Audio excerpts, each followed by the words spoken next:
Beautiful eyes. Really blue, yeah, and I remember her eyes being really, really blue when we were at school. Sort of mesmerising. How did this bright girl from a good home become one of Britain's most notorious and cold-blooded serial killers? Over 2 weeks in 2013, Joanne Dennehy went on a killing spree, murdering 3 men and attempting to kill 2 others. She stabbed him 20 times, 30 times. With exclusive access to police evidence, I will examine her brazen behaviour minutes after she was arrested. This is just moments after she has tried to kill 2 innocent men. It's not murder, it's nothing. So going down for Sunday Road? To find out the truth about her past, I will talk to her old friends who have never spoken before. She'd be like, oh, you'd be better off dead. You know, I can help you if you want, and you should just kill yourself. Including those who were closest of all to her. I slept with that woman in the same bed. I lived in the same house as her. I've had 2 children with her. I want to find out what made Joanne Dennehy target men to manipulate and murder. It was like she was a drug. It was like they couldn't say no to her. I think she did have a magnetic pull. I can see why men might feel drawn to her. She is one of only 3 British women ever to be sentenced to spend the rest of her life behind bars. But she has a unique status, even among them. She is the most dangerous woman in the British prison system.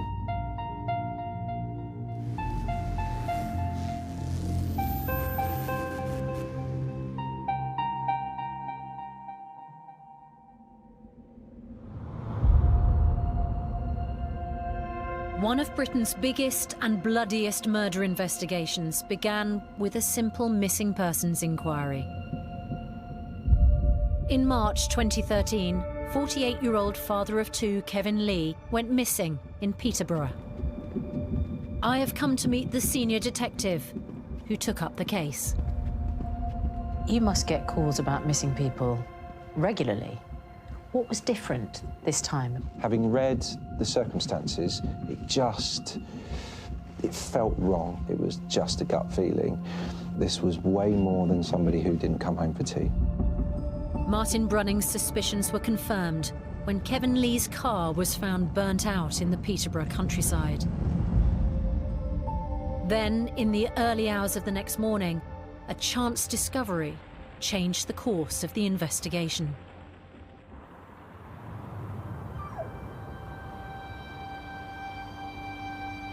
Well, he just walking up the road and he went into the field and had a sniff. And then he came back up, but then he came back again, which he doesn't normally do that. And that's when I came down to see what he was sniffing at. And I saw this body under this bridge just here where this tyre is. I called the police and they told me to stand the other side of the road and wait for them. The body was identified as that of Kevin Lee. He had been stabbed through the heart and dumped in a remote ditch.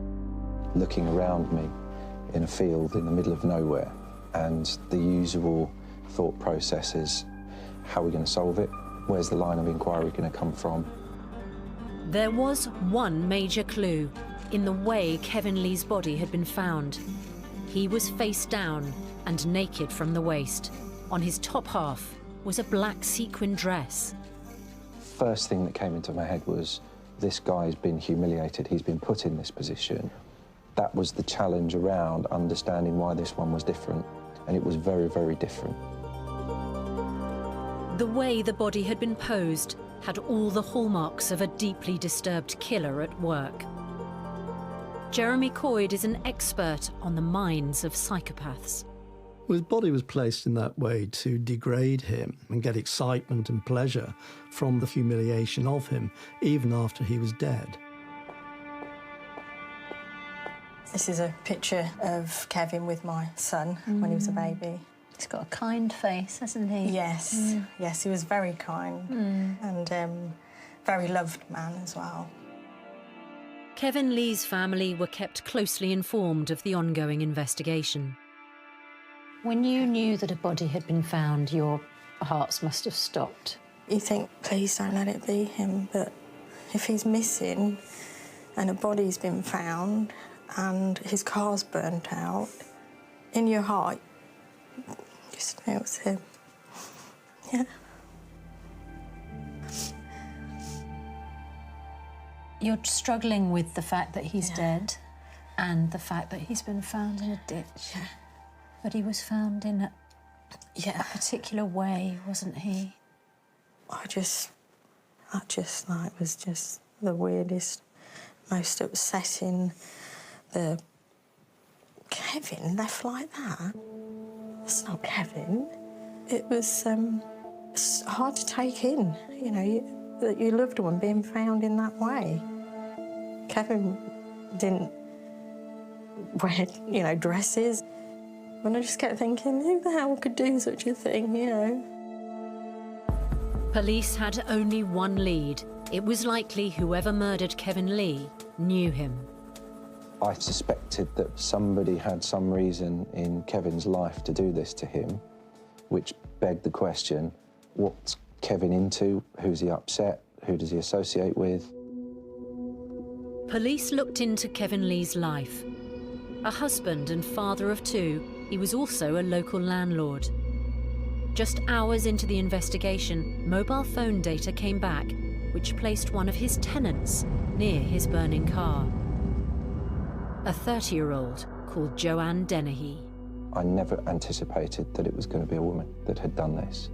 The humiliation aspect and the way that the body had been positioned, couldn't reconcile in my mind seeing physically a woman in that ditch doing that to a man. But phone data also tracked another person to the scene. At 7'3" and with a string of burglary convictions, the presence of Gary Stretch seemed to answer some questions. OK, so we've got this giant of a man at 7'3" who's more than capable of humping the dead weight of a man into a ditch and creating the sort of theatre that I'd seen. Now we're starting to get some clarity. But where's Joanne Dennehy's involvement in all of this? Is it all Gary Stretch? Both Dennehy and Stretch were missing. Police considered them extremely dangerous.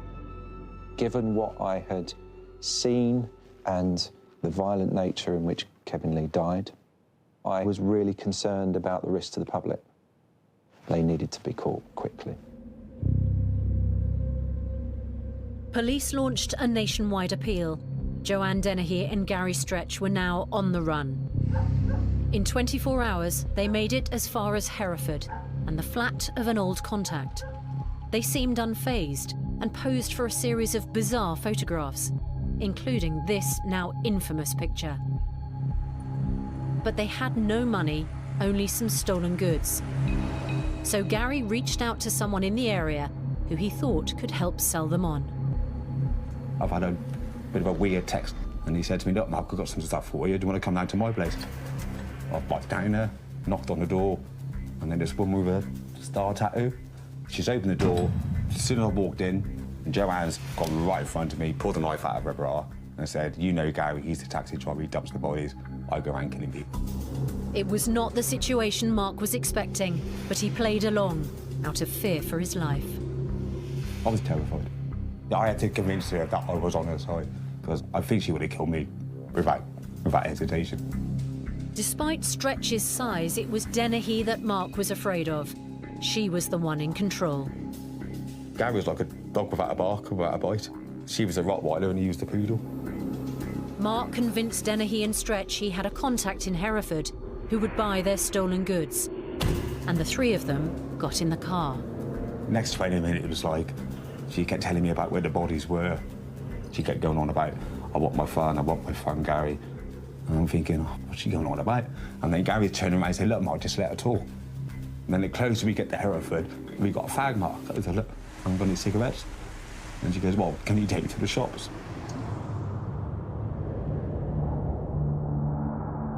I thought I was in the shop on my own, and then I just got a sense that she was behind me. And then she's like grabbed me around the chest. She's got the handle of the blade in me, like back in the kidneys, and said, just get the cigarettes, Mark. And I think, oh, great. She was in control then. And then she's having some flirtatious banter with the shop assistant. See, when she's doing that, but she's actually saying to her, you've got a nice bum or something like that. I've tried staying behind, but Joe's doing that. This is literally a minute before the first attack.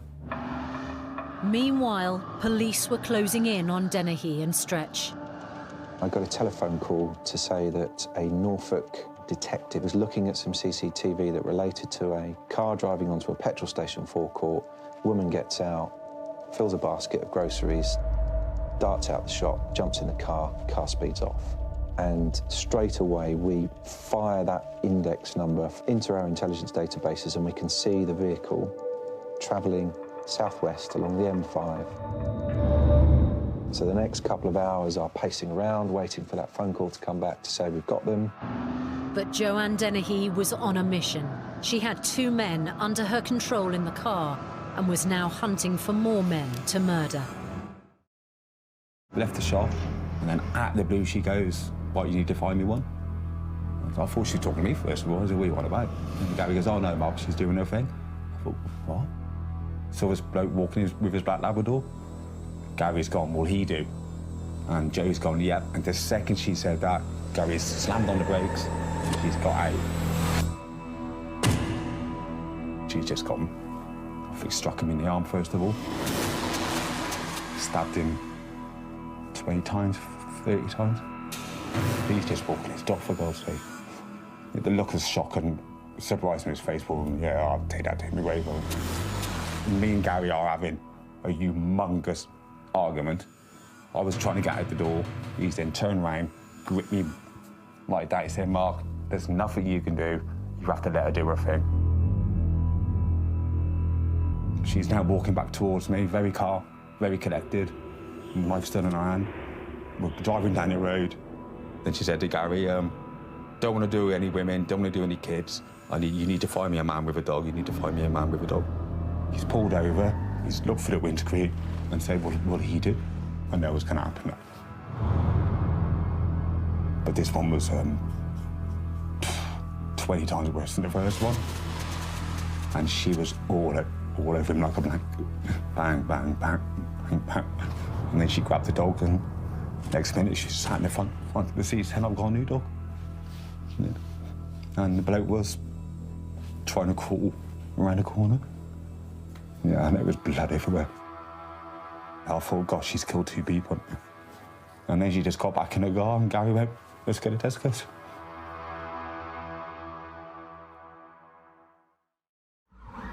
Joanne Dennehy was on a killing spree on the streets of Hereford.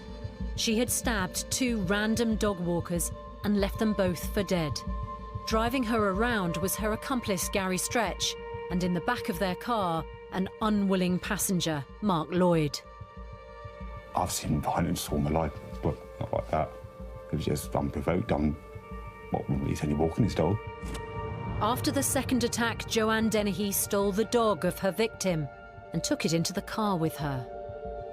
I was looking through the windscreen, I could see all his insides beginning to fall out. He left a trail of blood everywhere, and I'm thinking, there's a bloke dying on the driveway, and you're more interested about taking the dog for a walk.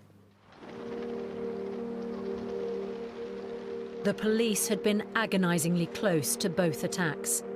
Now, they finally closed in, arresting Joanne Dennehy in the car with her new dog on her lap. The police had turned up. I've had about 20 guns pointed at me. The last thing I remember was watching Joanne Dennehy being put in the back of a van. I'm thinking, well, thank God for that. Gary Stretch made a run for it, but was caught later by police. We get the phone call, but we get told that there are 2 people expected to die who have just been attacked by Joanne Dennehy, and she's been arrested with the knife. So this is a nightmare unfolding. I can't tell you what that feels like to get a phone call like that when you know that you were so close to getting where you wanted to be, and you then start to hear about the carnage. You can't describe it in any other way. It was carnage. Afternoon. Afternoon. You've been arrested on suspicion of attempted murder and murder. Okay. Minutes after attacking 2 men, Joanne Dennehy was in custody, still more concerned about the dog.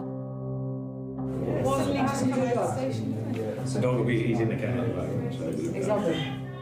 But at this stage, only she knew the scale of her murderous journey over the past 2 weeks. The next day, a call came in to Major Crimes. I picked it up, and it was the force control room. They said to me, "Are you aware of the body in the ditch at Thorney Dyke?" As I put the phone down, it rang again almost immediately. It was the force control room again saying, "You know this body in the ditch? There's 2 bodies in the ditch." I remember looking out at the team, and everybody's looking back at me thinking, "Crikey, where's this going? What's happening?" Did you go to the ditch? Yes. And what did you see? A horrific crime scene. Seeing 2 dead bodies side by side is something that I'd never seen before. 10 miles from where Kevin Lee had been found 3 days earlier, 2 more men had been dumped in a ditch, both stabbed through the heart. The first new victim was identified as Royal Navy veteran John Chapman, who had been sharing a house with Joanne Dennehy. When police searched the property, they found a blood-soaked mattress in the back garden. The other was 31-year-old Łukasz Slabozewski. His last recorded movements show him going to a cash point and then onto a flat to meet Dennehy. They had been sending each other suggestive text messages. Forensics would show that while Kevin Lee's body was the first to be found, Łukasz was in fact the first man that Joanne Dennehy killed. I think the first killing was a test for her. She's then probably realised, wow, I've done that. I haven't puked up, I haven't panicked, I haven't ran away. I liked it. Dennehy didn't seem to know what to do with Łukasz's body. At first, she kept it in a wheelie bin. She showed it to a 14-year-old girl and took pictures to show others her achievement. She took great delight in showing me the photo of the bloke in the bin. Yeah, I even put him in a bin mark. I could see his head sticking out the top of the wheelie bin when the lid was lifted open. It's like a kid bringing home homework. You know, look what I've done today, Mum. Yeah, well, you know, some people make pictures, Joe. You just went and killed 3 people. Police now knew they were dealing with a female serial killer. While the 2 men on the streets of Hereford miraculously survived, Joanne Dennehy could now be linked to 3 bodies. Yeah, she's made it, hasn't she? She's made it. She wants to be famous. She wants to be a terrifying serial killer. After her capture, Joanne Dennehy would be diagnosed with a psychopathic disorder, characterized by superficial charm, a callous disregard for others, pathological lying, and a diminished capacity for remorse. But where did this behavior come from? Why did she target men? And what turned Joanne Dennehy into a monster?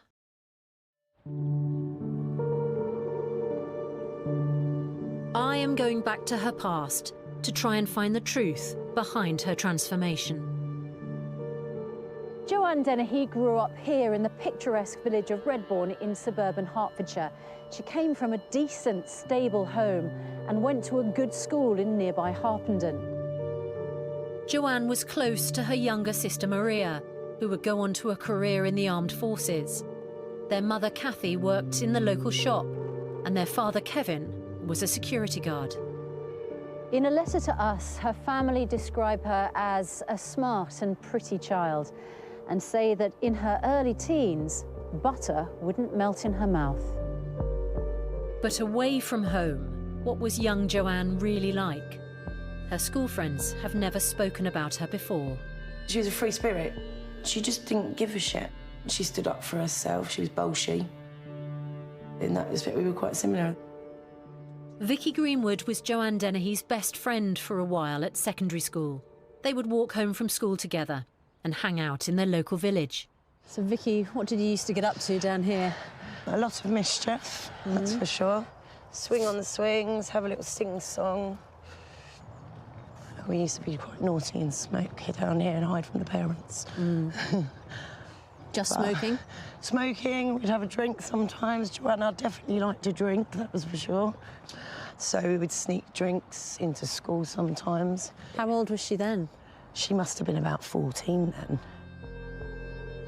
Even at 14, a darker side of Joanne Dennehy was beginning to emerge. She'd get the geeky boys to do things for her, and whether it be making them do her homework or something, do you know what I mean? If they didn't do it, she was very open with giving someone a slap. She was manipulative. Very. She knew exactly what to get and how to get it. She'd make you feel like you're her sister from another mister. You know, she'd look after you. Make you feel special? Oh, yeah, definitely, yeah. And then if you didn't conform to what she wanted, that's when things turned. Teenage Joanne Dennehy was developing traits which would emerge in far more sinister ways years later. She would charm people with her charisma, welcome them into her group, and then viciously turn on them. This class of 98 yearbook, does it bring back memories as you look at it? It's all signed from various people that I went to school with. What does it say up here? If some photos are not signed, the person was either expelled, ran away, and then I've written Jo Dennehy, or was ill. That was maybe my way of just pointing out the fact that she wasn't a very good person at that point in her life.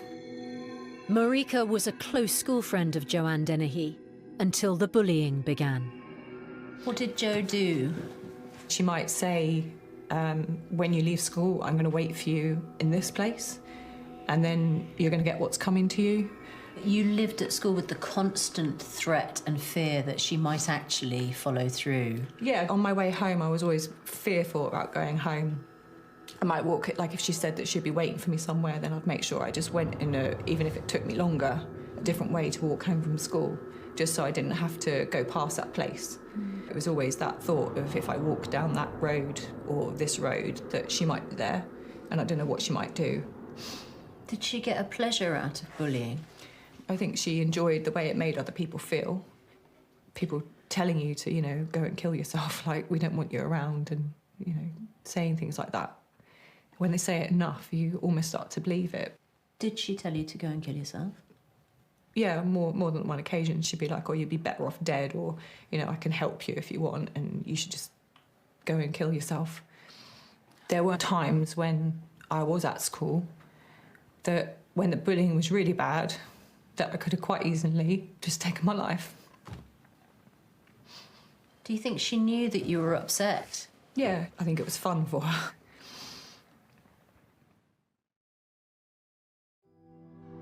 But when did Joanne Dennehy's bullying behaviour become more extreme? We have spoken to the Dennehy family. They didn't want to appear on camera, but they did write us a new account of Joanne's childhood. They say that in her early years, she was a bookworm and a girly girl. For them, the biggest change came around the time she met John Trina, when they say she began to try things she knew weren't tolerated at home. At the age of 15, Joanne Dennehy ran away from home and into the arms of a man 6 years older than her. John Trina would be her partner for the next 10 years. I wanted to meet this man, to learn about his life with Dennehy, and find out if he accepts any responsibility for the path she ultimately chose. I have come back to where Joanne Dennehy grew up to try and make sense of her transformation from promising young girl to cold-blooded killer. It has led me to John Trina, the older man she met in her early teens. So you met, you're 21, she's 15. Obviously, that's a big age gap, and she's under 16. Right. Let's get to the heart of this. Yeah, you can. Go for it. Those close to her might think that that's part of her decline. What's your response to that? I think that's a load of crap. I think that I made my intentions straight away. There was no hiding the fact that I was going out of her. There was no lies. I was straight there to her mum, honest about who I was and what my intentions are, and that was it. And, you know, I know what I did was the right thing, and how I treated her and loved her was the right thing. It's an obvious question to ask because she was 15, but of course the age of consent is 16. Exactly, yes. I knew the law. I knew what would happen if I'd done anything wrong, and it never happened. So there was no sexual relationship before she was 16? No, I'm 100% sure, 100% that I was above board. Did she run away from home, run away from school to be with you? No, see, this is the other thing. In the papers, it says she left home at 14, but absolutely 100% she didn't leave home at 14. She left home at 15.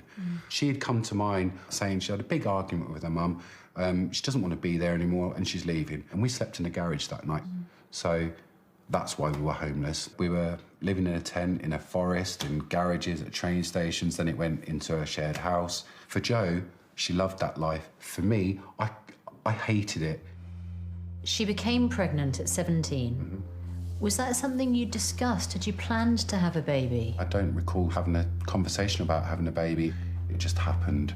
And was she happy to be pregnant for the first time? Oh, for both the pregnancies, she didn't drink, smoke or anything. She nurtured them in the right way, but the moment the baby was born, it all changed.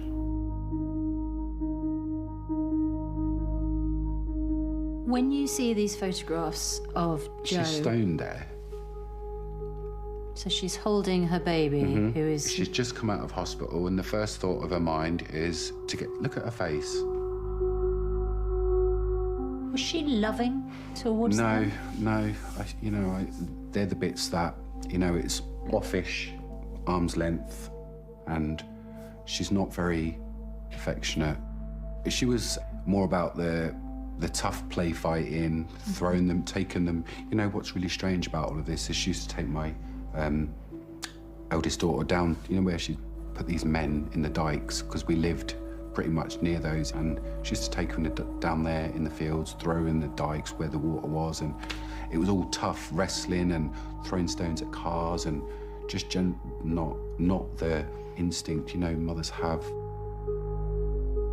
What are the changes that you saw? Did her drinking get heavier? Yeah, at her worst, I was watching her drink 2 2-litre bottles of vodka, and she'd still be walking around. Did she take drugs?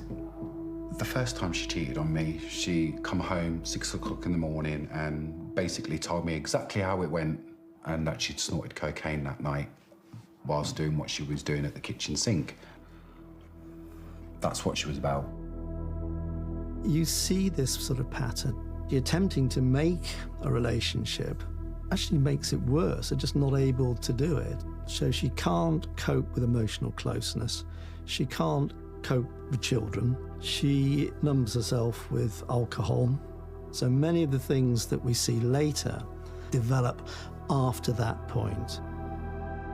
5 years into their relationship, John left Joanne Dennehy. In the year they were apart, Dennehy went back to her hometown and paid a visit to her old friends.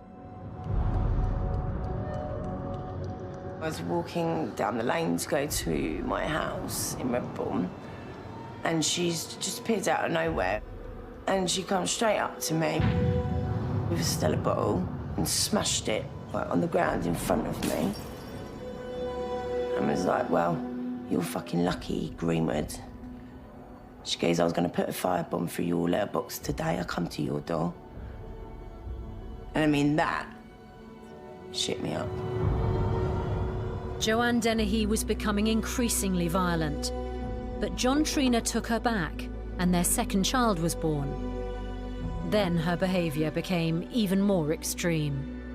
She's come round with pins in her arms, needles that are actually sticking, been pierced through, and sort of like that and out the other side, and they're all over her arms, and she's come in and she's just shut the door behind us and just put her back against it and sat on the floor, put her leg, she had a short skirt on with long boots, and pulled out the knife and went in the floor and just said I could kill someone.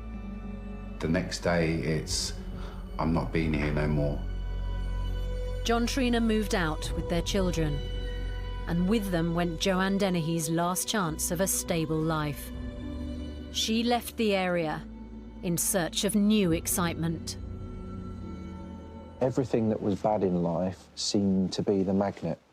She was happier when she was in a place that for most people would be the place they just want to get away from. Dennehy rented a room on this estate, on the outskirts of Peterborough. It's taken me a lot to come back here. It's the first time. Last time I saw it was where the door was boarded up and everyone was here, the forensics. Michelle Bowles was Joanne Dennehy's neighbour. She remembers both Dennehy and her fellow tenant, Royal Navy veteran John Chapman, who would become one of her victims. This is a close community area, but we're well knitted. You had me living in the end house there. You had Joe and John living there.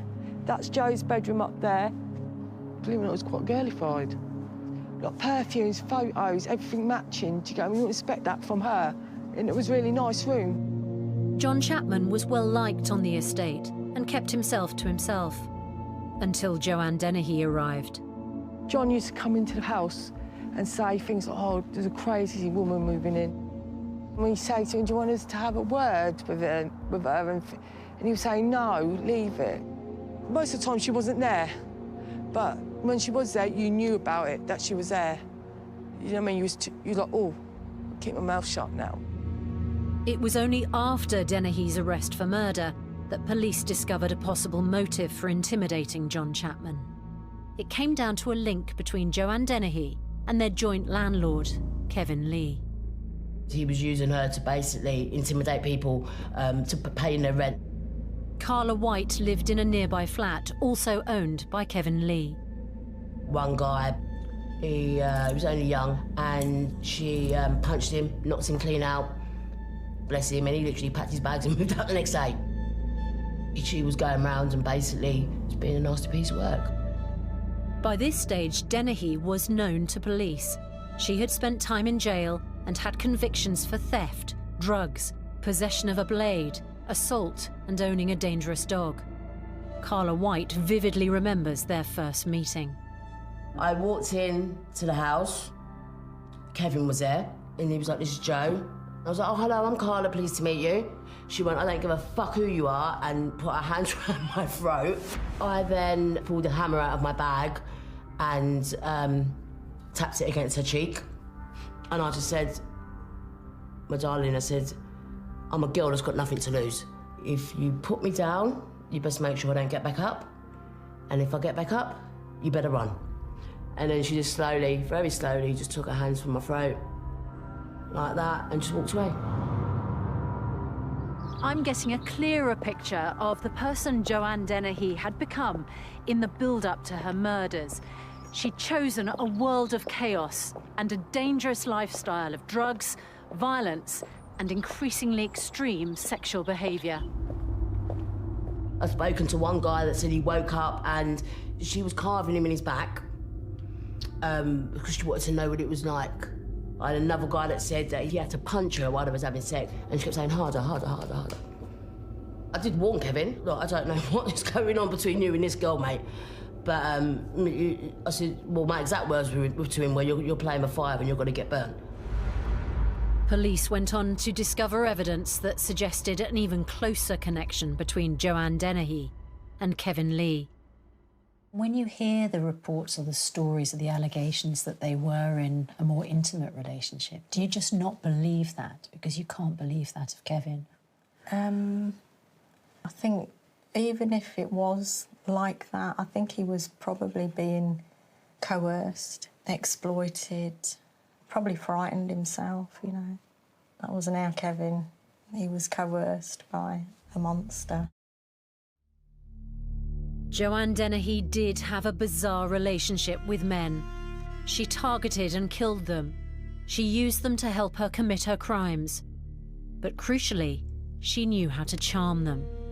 We can see this behaviour for ourselves just minutes after she has stabbed two random men on the street.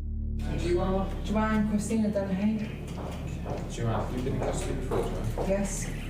Despite the seriousness of the situation, Joanne Dennehy sets the mood and homes in on the male police officers. I love your eyebrows. Thanks. She's laughing, she's joking, she could even be called flirting. She's utterly shameless. She's extremely seductive. She has a whole series of tricks. There are some things that you might see in a prostitute in a bar who will use a similar type of behaviour. She's flirting with the police officer. He's slightly embarrassed by her. He looks down, she gives him an extra long stare, she's complimented him. She runs her hands through her hair. She's reeling him in. This is amazing. Looks good. Thanks, Matt. That makes me feel so good. Real sexy. Her behaviour throughout this encounter is fascinating, and the police have given me access to the entire footage, which has never been shown in full. We've had a really hectic week. It allows our clearest glimpse into the mind of a psychopath at the height of her crimes. Attempted murder and It's Could be worse. A big fat black rabbit. Big fat black rabbit. So something completely racist, offensive and inappropriate. She thinks it's all a big joke at the moment. Would you be cheery if you got for attempted murder and murder? No, but I'm just smiling. She has seen everything that other people have described. So Mark Lloyd described the shock and awe of seeing two people he thought had been murdered in front of him. She saw it and she did it, and yet you would have no indication from that footage that she's done anything other than steal a bottle of Jack Daniels. How much have you had to drink today? Half bottle of whiskey this morning. Expensive, though. This callous performance, so soon after inflicting life-threatening injuries on random people, is evidence of her psychopathic behaviour. She's buzzing, isn't she? This is primarily this sort of euphoria and the buzz, which is continuing as a result of what she's done. Attempted murder and murder, something. So going down for Sunday roast. At this point, Joanne Dennehy has killed 3 men and thinks she may have killed 2 more. She's really big time now in her mind. She's not a gas meter bandit or a shoplifter. She's a killer. She doesn't care about anything. She's a real big criminal star. After Joanne Dennehy's show-stopping performance at the Hereford custody desk, detectives were looking forward to getting her into the interview room. But as I am learning, psychopaths are unpredictable and like to remain in control. Joanne, can you please state your full name and your date of birth? Joanna Christina Dennehy, 29th of the 8th of 1982. Tell me about Joanne Dennehy's police interview. What you hoped you would get out of it. I fully expected her to sit there and almost want to tell us the story. She was now in a situation where she can do one of two things. She can gift us the gaps and tell us everything, or she can sit on the sidelines and watch us work for it.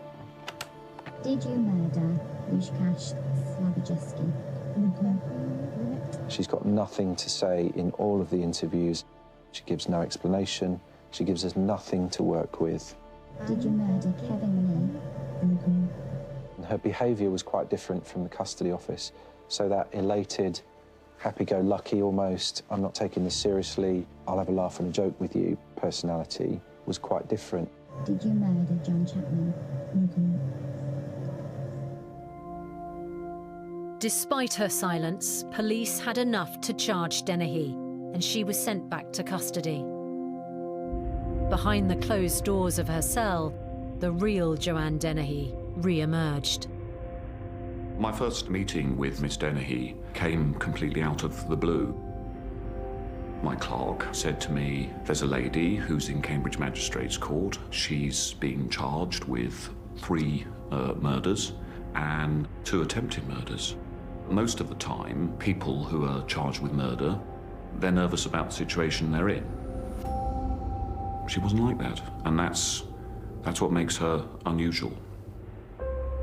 She was cooperative, she had a sense of humour, charismatic. Joanne Dennehy's behaviour with men is hugely significant. They often find her charming, and even trained professionals can feel the pull of her personality. If you met this lady in a bar or a social situation, you would think she had a personality that you were quite drawn to. Well, that was my reaction.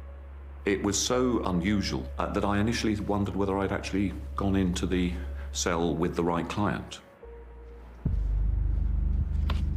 Dennehy's legal team prepared her case, and the police submitted their evidence. Martin Brunning hoped that the full story of why she had killed would finally emerge at trial. What did you anticipate she would do? I anticipated a trial, a long trial, and the whole story laid out to be seen and heard by the public and the families. The first day in court was going to be a formality. After her no-comment strategy in police interviews, everyone expected Joanne Dennehy to plead not guilty and contest the charges at trial. What did the judge say, first of all? Do you remember? He asked, "How do you plead?" And she shouted, "Guilty, guilty, guilty, guilty." She just kept reeling off these guilties. Even Joanne Dennehy's legal team was shocked at her decision to plead guilty at the very last minute. Her counsel looked to his right towards her with as much as to say, "What on earth are you doing?" When she entered her guilty pleas, Mr. Lickley, QC, said in open court, "My lord, those pleas were not as anticipated." It was almost like she didn't even pause. It was like, guilty, guilty. It was borderline fast because people were looking at each other as much as to say, "What on earth is happening here?" Joanne Dennehy was taking her last chance to be centre stage.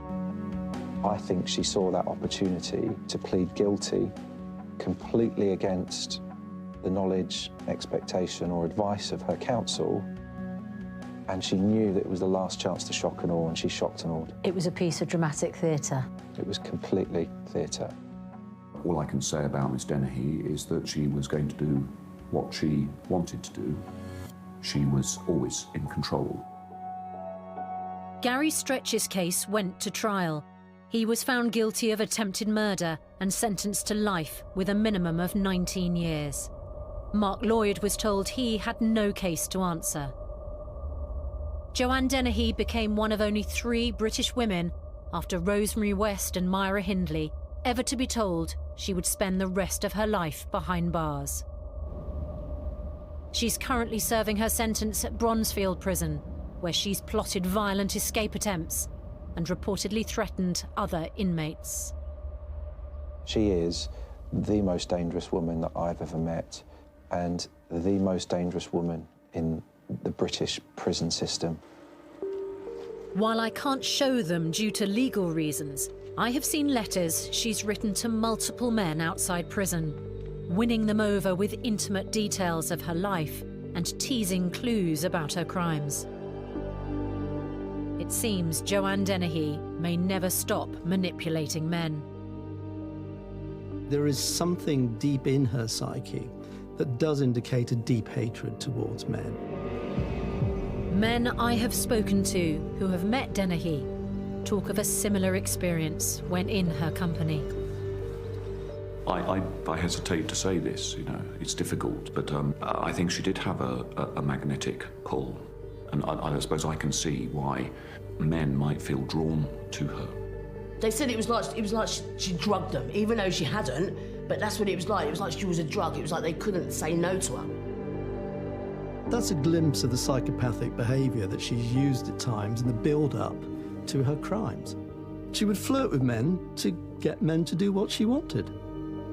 She drew people in. She did. But then when she turned... When she was finished, she put her rubbish in the bin. For some close to her, a lifetime in prison isn't punishment enough. Being sat in prison for the rest of your life is not really serving a sentence in this country. What are them families going to get from her lording it up in prison? Do you support the death penalty? I think some things do require that, yeah, absolutely. Would you support the death penalty for Joe? Yes, yeah. Which would mean seeing the mother of your 2 children, the 2 people you love most in the world, being put to death. Okay, she is not my child's mother. As she gave birth to them, that's all she is. She's the donor. She gave them over. You know, I don't really want my kids to have anything to do with this woman. No one can say exactly what turned that sweet young girl into a tearaway teen and then, ultimately, a twisted killer.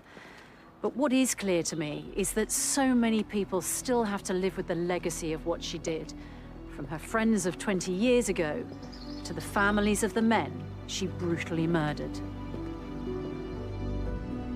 What are your lasting memories of Kevin? We just absolutely miss him dearly. He was very loved.